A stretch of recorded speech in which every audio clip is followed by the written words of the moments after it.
Hello guys, কেমন আছো তোমরা? আশা করি সবাই ভালো আছো, ভালোই থাকবে।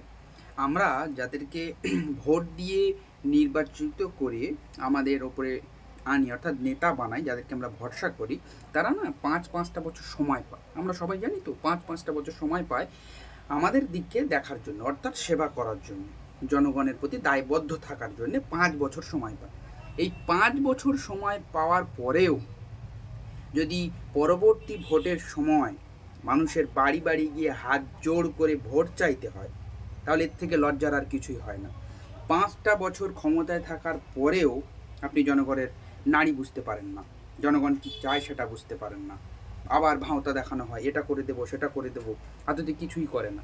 5টা বছর সময় থাকার পরেও এরা কিছুই করে না। 5 বছর পরে এসে আবার বাড়ির সামনে হাত জোড় করে ভোট চাইতে আসে। এর থেকে লজ্জার আর কিছুই নেই। 5টা বছর ধরে যদি জনগণের জন্য কাজ করা যেত বা কাজ করতেন, তাহলে ভোটের সময় আপনি নিশ্চিন্তে ঠান্ডা ঘরে বসে থাকতে পারতেন, জনগণ বিশ্বাস করে আপনাকে ভোটটা দিত। কিন্তু এই কিছু না করেই ভোট নেব শুধুমাত্র ধর্মীয় এর মাধ্যমে, দাঙ্গার মাধ্যমে লাগিয়ে একজনকে উস্কে আরেকজনকে মেরে বসিয়ে এইভাবে ভোট চাওয়া যায় না। ভোট চাইতে গেলে জনগণের জন্য কাজ করতে হয়, সেটা হিন্দু হোক বা মুসলিম, সবার জন্য কাজ করতে হয়। তাহলে জনগণ মন খুলে আপনাকে ভোট দেবে।